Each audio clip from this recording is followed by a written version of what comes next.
Hello and welcome back to the Battle Room. My name is, of course, the Battle Room. And today I'm going to be joined by 5 Pokemon that I think are very, very underrated right now. 5 Pokemon that, they're still being used. They still have those results. They're still popping off in tournaments. But at the same time, I think they're just kind of criminally underused. I think these Pokemon have a ton of value and a ton of potential to win tournaments, to do well at tournaments, or just to enable something else that's really, really strong, right?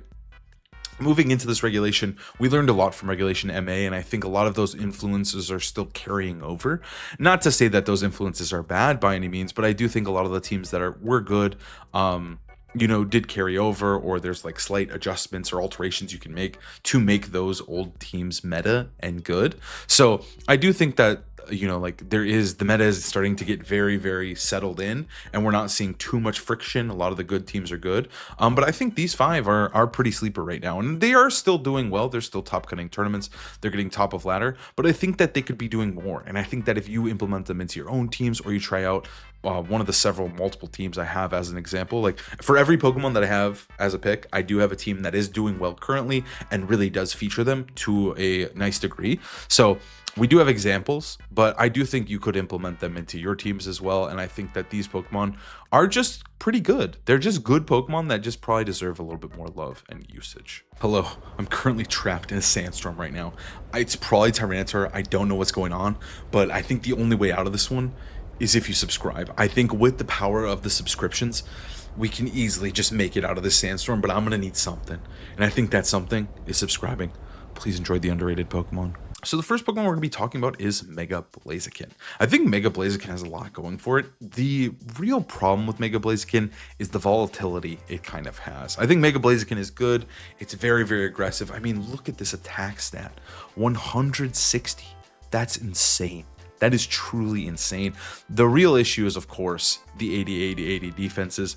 It's just a very much of a glass cannon Pokemon. And when I think it comes to glass cannons, people just kind of find them hard to use. And they don't usually have a big dedicated player base because they can feel so wishy-washy, back and forth. Like sometimes Blaziken is the best Pokemon in the game. Sometimes he dies in one hit and you just didn't even get to play with him. So there is a lot of that. But at the same time, I think Mega Blaziken can shine. And I think one of the reasons that Mega Blaziken is so good is because of its natural synergy with King Gambit. I think that is the big thing that you're going to have to implement on every Blaziken team, is probably these two. Back in 2019, there was a Blaziken Bisharp team that was just tearing up seniors. Blaziken Bisharp was a thing that people used. So now that King Gambit exists, why not just King Gambit plus Mega Blaziken, right? It makes a lot of sense. Some of his biggest issues are going to be Intimidate, specifically, and stuff like Basculegion.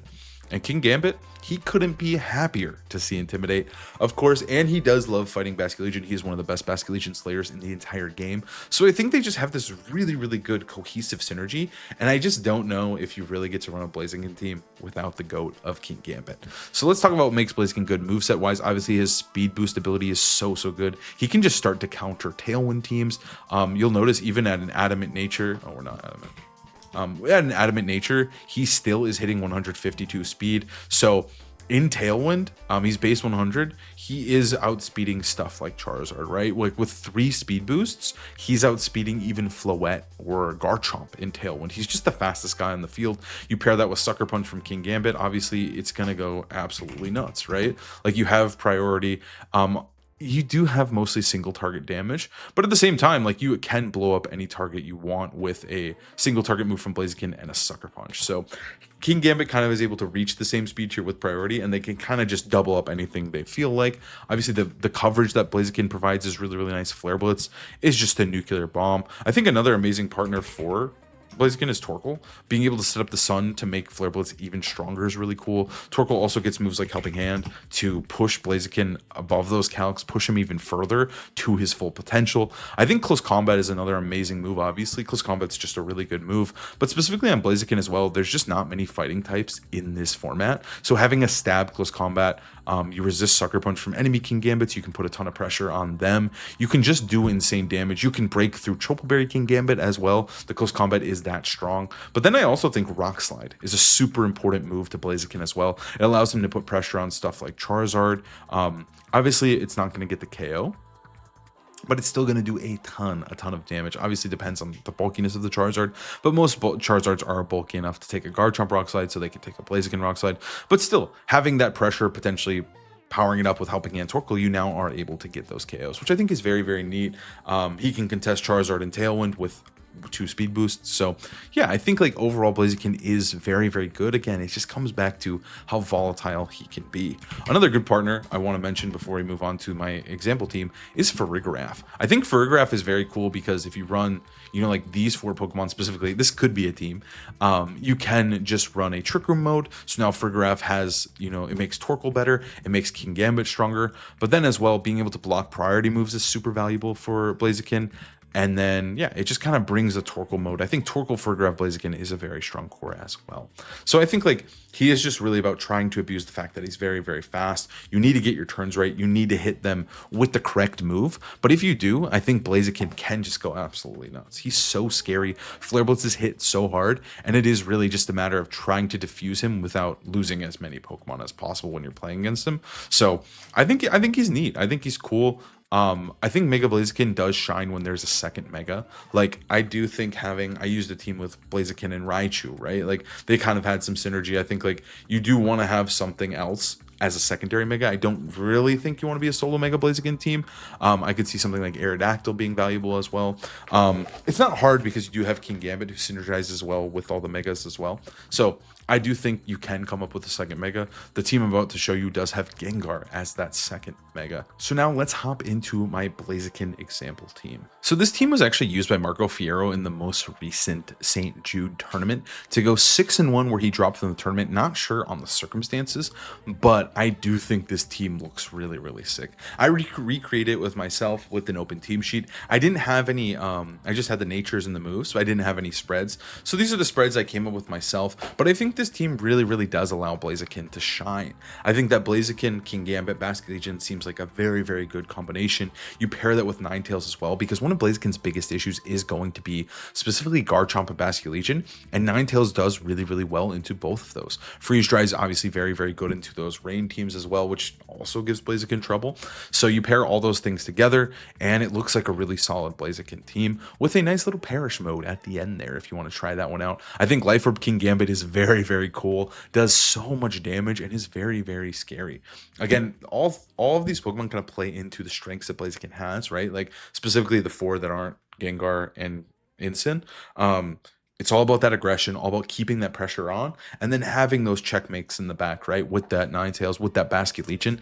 As the Pokemon faint, Blaziken does love to do damage and trade, and Basket Legion loves that, right? Like if Blaziken goes down to some Flare Blitzes, that just means Last Respects is stronger and is further enabling Blaziken. When it came to the spreads, I just made Blaziken max attack, max speed. I think that is probably what you're trying to do with him. You're just trying to do as much damage as humanly possible. Same with this King Gambit and same with this Basket Legion, right? Like you just want them to deal damage. You want to play hyper offense and pressure your opponents as much as possible. And those 3 really do it. The Ninetales as well. I was looking at some spreads, but this lives in Adamant Direclaw in the snow from Sneasler. So I was like, you know what? That's good enough for me. I want as much damage as possible. I want to be able to make sure I can smack those Garchomps and also do as much damage as I can to enemy Basket Legions, which Ninetales can do. Ninetales is also running the move of Encore, which is very, very cool with our Gengar, right? Like in Perish, when we're setting up those Perish Song endgames, Encore is really, really sick. Sometimes you can just Encore disable and you don't even have to go that route. The Incineroar is going to be trained as bulky as possible. Both the Gengar and the Incineroar, I ripped the spreads from Marco's regional winning team. I figured he would run something pretty similar, if not the same. So I thought, you know what? They were good enough to win a regional. They're probably good enough on this Blaziken team. The Gengar is actually really, really slow. That is something you need to watch out for. But otherwise, he is just trained in all bulk with that modest nature. And then Incineroar as well is just min speed. But again, really focused on the bulk. I think this team is cool because it just demonstrates too what I think Blaziken wants, which is a double mega team. Having 2 modes is really, really hard to call because the Pokemon that are good into Gengar and Incineroar, stuff like King Gambit, right? Stuff like Incineroar suck into Blaziken Bisharp. So I think it's this really cool combination that you just have to call, and you as the Perish player or the Bisharp player can just say, hey, I just want to lead Blaziken, I want to deal that damage, and if they lead Incin into my King Gambit Blaziken, I'm feeling pretty good, right? So I think it's a cool take on Blaziken to really push him to another level. So this is the team I'm sharing with you today. Again, these are my own spreads, but I will leave a link down to Marco's Twitter down below because he did create this team, did run it into a tournament. I just wanted to show it off and give you the spread, give you some spreads to start with if you wanted to try using Blaziken. So the next Pokemon I wanted to talk about is Mega Blastoise. I think Mega Blastoise is kind of interesting. I think that his coverage is pretty absurd. I think that Dark Pulse with his Mega ability of Mega Launcher, right, is absolutely crazy. It does so much damage. It threatens some key Pokemon in the meta, specifically Basculegion. And then those Water Spouts from a Shell Smash boosted Blastoise are just absurd. I think Blastoise is pretty tricky, but when you get him going, the games just end in 2 to 3 turns. Now, when it comes to pairing up this Blastoise, this is the set that I'm most interested in. Obviously, you can run some sets where you run Fake Out, you can run Trick Room Blastoise, but I'm mostly going to be talking about setup Blastoise today, especially for open team sheet tournaments. So I think the obvious partner for Blastoise is Sinistcha. Sinistcha is so important to enabling what he's trying to do. He's just trying to beat you in like 2 turns with the Shell Smash Water Spout. And so ideally you want to heal yourself, right? Like he might take some damage on the setup, he might get hit with a Sucker Punch, so you want to have that healing available so that he's able to continuously do big damage with Water Spout. So Sinistcha, super important. And then I think the next Pokemon that we've seen a lot of is stuff like Incineroar, Weavile, or Sneasler. There was actually a player at US Nationals named Chris Large who went incredibly deep with, I think, all 3 of these Pokemon paired with Blastoise. Just having those Fake Outs to continuously enable him to get more Water Spout turns is super valuable. And you can set up really, really annoying pins. Like if I bring in Incin next to Blastoise and you're like, oh, I'll just double protect to stop their Fake Out. And if they called that and then switch into your Weavile, you're screwed. Also, Weavile gets this really cool move called Upper Hand, which if you try to use a priority attack, you flinch. So you're able to stop moves like Sucker Punch or Aqua Jet, right? Obviously not from Basculegion, but from, from our boy King Gambit. You upper hand him, he's not Sucker Punching you, and you're getting off a full boosted Water Spout. I think that is such a cool thing. You can also just run Quick Guard as well. That wasn't Quick Guard. Quick Guard as well onto Sneasler, who, that's just another way to block priority to allow Blastoise to shine, right? Like, obviously, we've seen a lot of Fergraph with Blastoise, and I think Fergraph's good, but I like having these, like, smaller options so that you don't have to run a whole Pokemon, and these Pokemon also help set up Blastoise. So, obviously Follow Me is also useful as well. Mousehold can be a good partner. His partners are kind of endless. It's just how do you want to set up the Protect the Queen comp of Blastoise. Now, I think it has its weaknesses. I think a second Mega does seem kind of necessary sometimes. I think something like Delphox, Floette, or Gardevoir can be a very, very good Mega partner for Blastoise. We're going to be specifically looking at a Delphox team today, but I think the options are endless to try and make this guy sweep. It's kind of a good puzzle to try and figure out, right? Like, which Fake Out user do I think is best? Which Follow Me user do I need? Obviously, I think Sinistcha you need, but do I need 2? Do I want Vivillon, right? Like, Vivillon's also very good with Blastoise. So I think there's endless options to make this guy, set up. But I think that Blastoise has insane potential in best of 3 and in best of 1. And I think that he's pretty nuts. I think we're starting to see him rise more in terms of that popularity. Just seeing Chris Large do so well, getting top 16, top cutting NAIC with Blastoise, I think really says something about how strong he can be. So now let's take a peek at a team from some top players that used it in the tournament this last weekend. So this is the team that Super Santee ran to place 17th in the St. Jude tournament. With Delphox and Blastoise as the combining pair. It has a lot of what I was talking about, both with Sneasler in Cincinnati, but also with that secondary Mega. I think the secondary Mega is very, very cool, especially on this type of team, right? Like Delphox and Blastoise are trying to do the same thing. So pairing them up together, all of the Pokemon here, Sneasler, Mousehold, Sinistcha, and Incin, can help Delphox sweep or help Blastoise sweep. Now, when it comes to the spreads here, everything is going to be trained pretty speedy. Delphox is actually going to be a modest nature. Blastoise is going to be max speed, max special attack. But then you'll notice as well, all of the support Pokemon are very bulky. Sneasler is super defensively trained. Mousehold does have that Focus Sash, so it is just max speed, max attack, or HP, sorry, attack. And then Sinistcha is going to be max special defense, 32 HP, And then Incineroar is also going to be mostly trained Impish. But all you're trying to do with this team is either follow me with Mouse Hold, fake out with one of the fake out users, set up your queen, either Delphox or Blastoise, and then just start sweeping. The rest of the Pokemon here are to make them, you know, like sweep just as strong. And I think this is just like a really cool take on Blastoise, right? Blastoise loves Mouse Hold. You can go on the aggression right away. You can press Super Fang Water Spout. That's scary, right? That's a lot of damage you're going to be taking. As well as you could just start, you know, you could just press follow me. And then I like feint as well on Mouse Hold, allows you to punch through those protects, those wide guards, to allow Blastoise to continuously sweep and just cause problems for the enemy team. We have double fake out users to set everything up, and again, Sinistcha can just heal, which is just so important. This team isn't super complex in what it's trying to do. It's just really about enabling both Blastoise and Delphox. You just pick which one's better and just try to sweep with it. But I think it's a really cool Blastoise team, and I think it's a good team to show the strengths of him.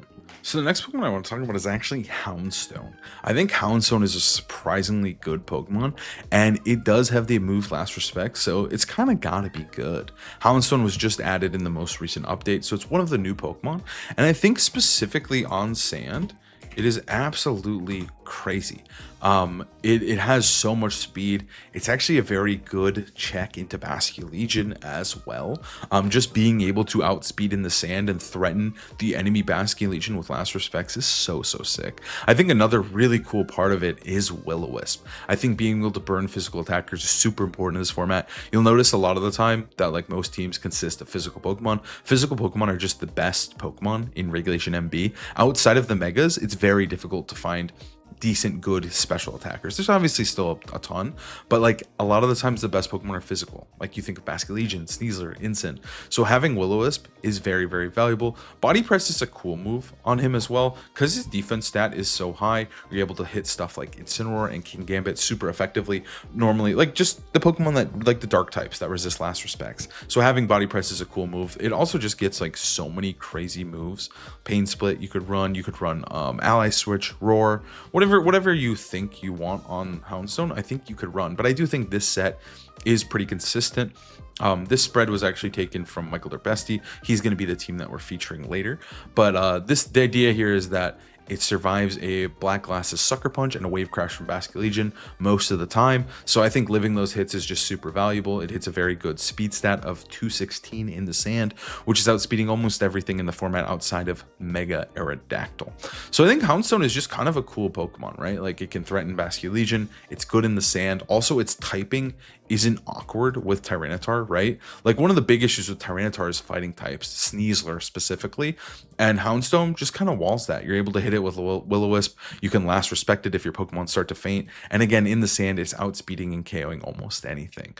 It puts a ton of pressure on Scarf Basculegion as well. You do need one of your Pokemon to faint for it to actually put the pressure on, but still I think Houndstone is in a great spot in the metagame. It can close out games. Last Respects is nasty on Basculegion, so why can't it be good on Houndstone? I think as well you're going to see Pokemon like Excadrill just having the double Sand Rush. I just think what's so cool is his typing, right? Like Ghost type is so sick because it does synergize with these guys so well, and you just get to run a dedicated sand team without sacrificing horrible typing, right? You have your ground type, your rock type, and they just share none of the same types, and I think that's super valuable. He's very good into those fighting types like I mentioned earlier, and I just think he provides a lot of utility. Now you can run something like Staraptor with Houndstone. I also think Scovillain as well is pretty cool. I spelled Scovillain wrong. Scovillain. We saw a team do really well with Scovillain Houndstone in another tournament. Mega Tyranitar can be paired with him as well. That's probably what you're gonna run. But yeah, I think he just kind of brings more tools for the sand team without costing the team too much. He just kind of naturally synergizes with there. And I think, again, it's just like Sneasler is such an issue for these guys.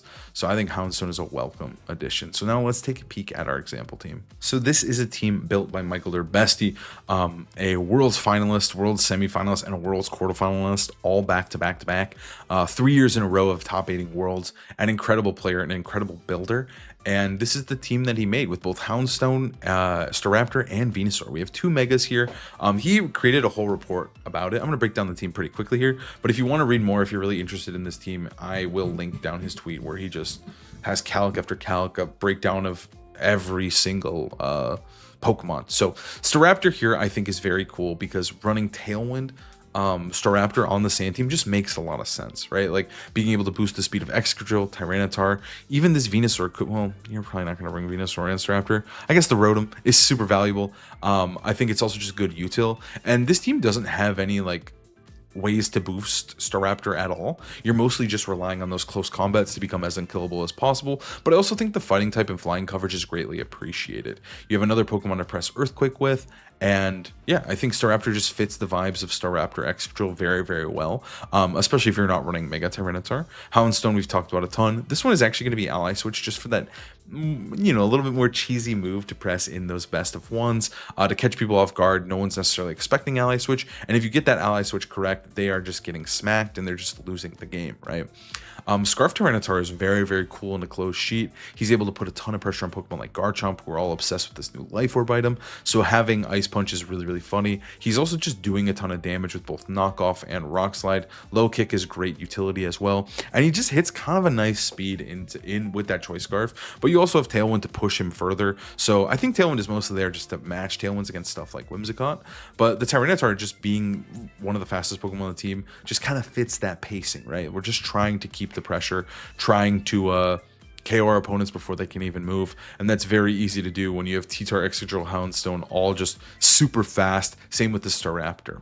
Rotom is going to be here mostly for that water coverage and another EQ user. I think Volt Switch is really cool as well, just to keep that sand up, keep that momentum going. It's a really good filler move on Rotom. The Rotom is trained pretty aggressively here. But yeah, I think Rotom is just still like a pretty strong Pokemon. There aren't a lot of good water types. There's no good electric types. So slotting in the Rotom here does feel very good. And then Excadrill is going to be our Earthquake spammer. I think Sass Excadrill is still so good. His typing is awesome. His coverage is so good. Like having the fast steel type with a Focus Sash is just very hard to remove from the game. Obviously Earthquake spam is always good. There's no Rillaboom yet. So being able to Earthquake next to Rotom, Staraptor just leaves, like, it's just so much pressure, right? Like being hit with those moves. And then Rock Slide is obviously just good coverage, and Protect is necessary. But that Sash Excadrill set is just so good. And then we see a secondary Mega option here with Sleep Powder Venusaur. Pairing it on Sand makes a lot of sense. It makes the Charizard matchup much easier, which I think Venusaur is like okay into Charizard, but having Sand makes it much better. Sleep Powder is a very cool move on this team because it does just allow you to put something to sleep, and Mega Venusaur is super hard to remove, so having access to Sleep Powder is really valuable. Earth Power and Sludge Bomb are just godlike coverage. I don't think you really need the Grass move.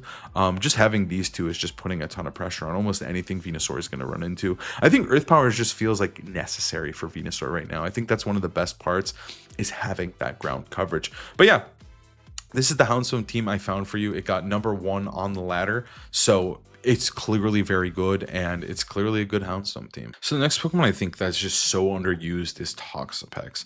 I think Wolf really showed how broken Toxapex could be at NAIC, and I think we just all got lost in the sauce, all lost in those new toys, but I think this Pokemon is disgustingly powerful. I am a huge Toxapex enjoyer.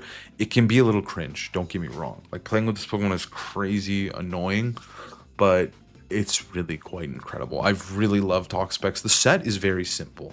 I think the secret to the Pokemon is the set, right? Leftovers is going to be your recovery, and that's all you really got. You do have Regenerator, which is very valuable, very easy to use. So you pair that with Infestation, which is going to be trapping your target, which is so valuable. Like, every Pokemon in the game loves to trap something in, right? This is just a very powerful effect. Even though it's very weak, it's super good, right? You pair that with Toxic as well. You're just taking so much damage every single turn. The Toxics are building up. You can't switch out of Toxic anymore. And then Infestation, again, can set up those guaranteed KOs. Wide Guard is amazing utility, especially paired with stuff like Charizard. And then, of course, its signature move, if they make contact with you, they get poison. It's just a better version of Protect. I think naturally the best partner for this Pokemon is Charizard. Charizard loves when something's trapped in, and he also, like, so they can't switch out weathers, but he also really loves Wide Guard. So these two Pokemon are a match made in heaven. It makes sense why we saw it at NAIC and why we saw Wolf do so well with it. So you pair these two together. Charizard is obviously able to be annoying, sweep, and then it has the utility and the protection of Toxapex. You also, the cool part about Toxapex is it's so easy to switch in. It's like such an amazing pivot, because if you do switch in and you take half HP, you just get that lefties, you protect, and then you switch out and you get your third HP back. It has a lot of natural recovery. Type wise, it also is able to switch in into almost anything neutral, right? As long as you're not taking a psychic, which again, the only psychic type Pokemon in the whole format is Furgraf. So if you're not taking a psychic, I mean, there might be more. I don't want you guys to say in the comments like, oh, dude, you forgot about this guy. He's such a good psychic type. I might have forgotten, but Furgraf's like the best one. And you're not even taking that much from Furgraf. Neutrally, this Pokemon can switch in anything super effectively. It can too. Its stats are absurd. What do you mean it has 152, 142? That's crazy disgusting. So it's just one of the most like perfect pivots ever. Obviously, you can pair it with stuff like Incineroar as well for parting shot.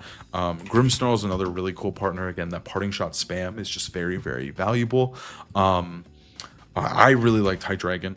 Wolf ran it at Nats. The team about to show you has Hydreigon as well. I think with the Scarf, it's able to actually set up really cool pins. Like if you Infestation, bring in Hydreigon on the same turn, you can now threaten damage onto King Gambit or Basculegion, right? And they can't switch out. Well, Basculegion can switch out, but you know, Pokemon that aren't ghost types are just trapped in there versus you.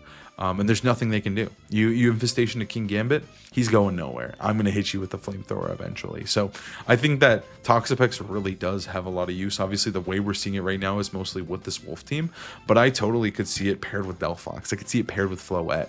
I think Toxapex is just very, very good, and I think we've only scratched the surface for how good this Pokemon can be. And the next team I have for you is a Toxapex team built by UB Slow. He used this team to get rank 1 on ladder as well, and it's been, I can't tell you how much I love this team. I made an entire video on it, and I just keep playing it in my free time. I think this is one of my favorite teams of the format. It's very, very good right now, and it does let Toxapex really, really shine. Now, obviously, we saw Toxapex do really, really well at NAIC, but I think this is a very cool take, using a lot of the best parts of the Wolf team, but then adding its own twist. So the Scarf Hydreigon is just incredible. Toxapex is able to pin Pokemon with Infestation, poison them up, and then when they are pinned with Infestation, you can bring in something like the Scarf Hydreigon, and he's able to threaten those Pokemon, get those KOs, and continuously keep that pressure with Draco Meteor, or even sometimes with Dark Pulse, right? Like Infestation of Basculegion, switch in Hydreigon, get the KO with Dark Pulse. It's that easy sometimes.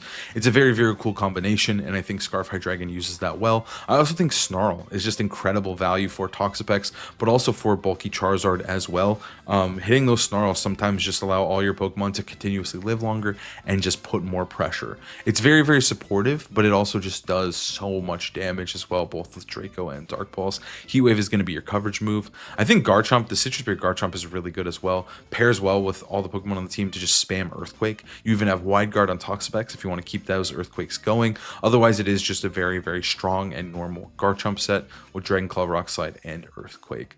Metagross is very weird. I think Metagross is good, but he is definitely the least brought Pokemon. He matches up well into those Fairy type Pokemon. We do have Hydreigon, we do have Garchomp, so having a matchup into Floette is very, very valuable. This Metagross is trained very, very defensive in nature. Almost max attack, max HP, so it's just trying to be bulky, and I think it's a very cool take on Metagross because I think a lot of people naturally just run a lot of speed, but I think this very, very bulky set is extremely versatile and very, very good. The Charizard is also timid nature, much like Wolf's was at Nats.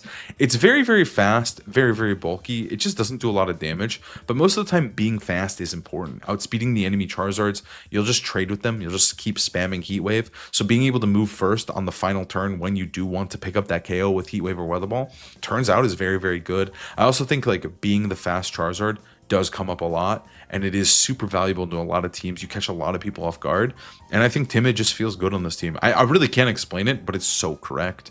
Grimmsnarl is very cool. Fake Out is hard to call sometimes. Foul Play is good coverage, and then you have the Reflect Parting Shot. You're able to keep the momentum. You can bring in Hydreigon at the right times. You can set up Reflect for Toxapex and everyone else, and you can Parting Shot into Toxapex, or you can switch Toxapex out, Parting Shot in, and then you can get those regenerators to keep the Toxapex healing flowing. And last, we have Toxapex. Toxapex is mainly just here to spam Toxic, spam Infestation, and Checkmate Pokemon. You'd be surprised how many Pokemon just lose to Toxapex. It's a very, very hard Pokemon to remove, and it usually absorbs so much pressure. It also has really, really sick utility in Wide Guard to help enable everyone on this team, whether it's blocking Hyper Voice, Blizzard, Rock Slide.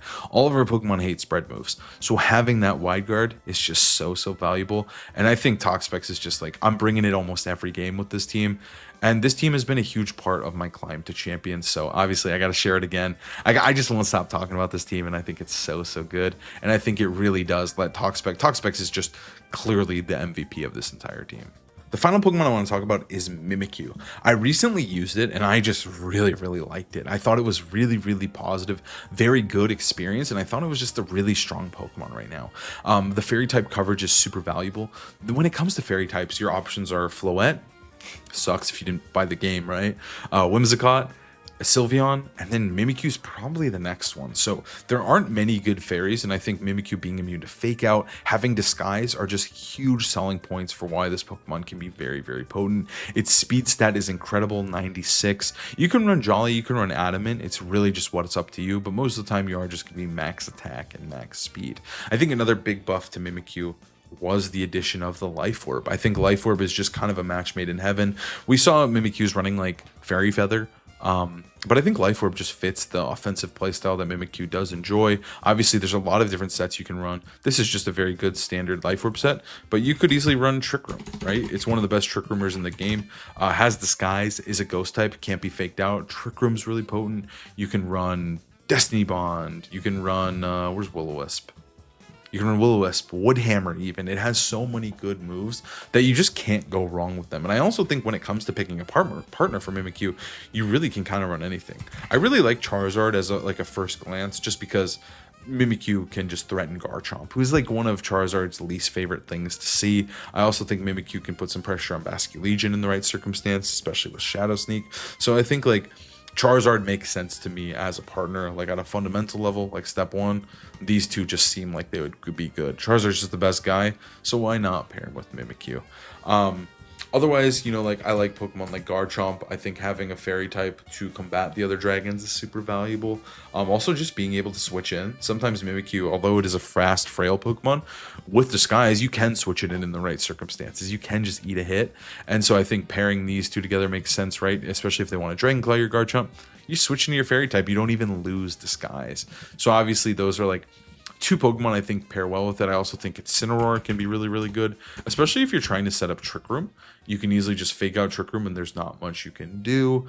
Torkoal, like if you wanted to focus that Trick Room route as well, again, Torkoal would be a great partner. You could Parting Shot into Torkoal, get those things going. I think Mimikyu is just super flexible, though. I really think it could kind of go on any team. It's not really going to be stepping on anyone's toes just because there aren't a ton of fairy types right now. So I think just slotting Mimikyu onto almost any team can have its worth and have its value. And our last team here is going to be a Mimikyu team. I think Mimikyu is really good, and I think that this team really lets Mimikyu shine. It's kind of a standard Sun team, but I think the reach that Mimikyu gives you, the fairy typing, and the speed that Mimikyu has just kind of brings this team together. Obviously, Charizard Venusaur is an incredibly potent and strong duo. The Charizard's very bulky. You pair that with the Venusaur, you're able to spam those sleep powers, put a ton of pressure on. We saw it just win the most recent tournament as well with JUX9 using something very similar.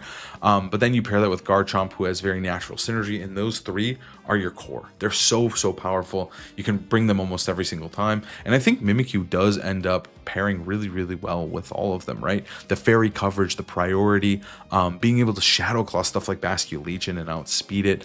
Even Play Rough can be so strong. And of course, the Disguise ability allows Mimikyu to usually get off 1 to 2 hits per game. And sometimes that's all you need with the Life Orb. It's doing as much damage as possible with Max Attack Adamant. I did make a video with this team if you want to check it out, but I do think like this team is very good. It felt very strong. We're climbing through Champions Tier pretty consistently.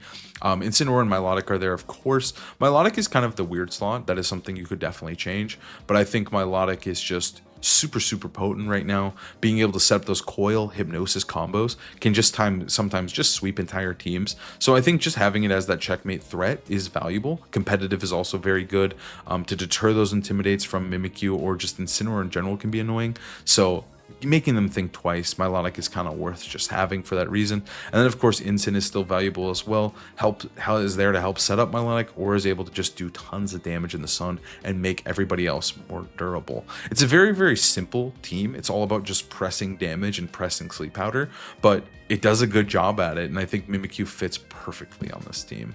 So these are the 5 Pokemon that I think are currently being slept on. Let me know what you guys think down below. What are you using? What do you think is super, super slept on that I can try out, maybe use in a video, or just try out in general to find new creations in this metagame? Because I think there's still a lot of other cool Pokemon to try out and to see, but I do think sometimes we do get stuck in the mud of the format of just like, hey, this guy's really strong, and it's hard not to use him. But let me know what you guys think down below, and I hope you enjoyed this type of video. I've never made one like this, so let me know what you guys think, and I'll see you next time.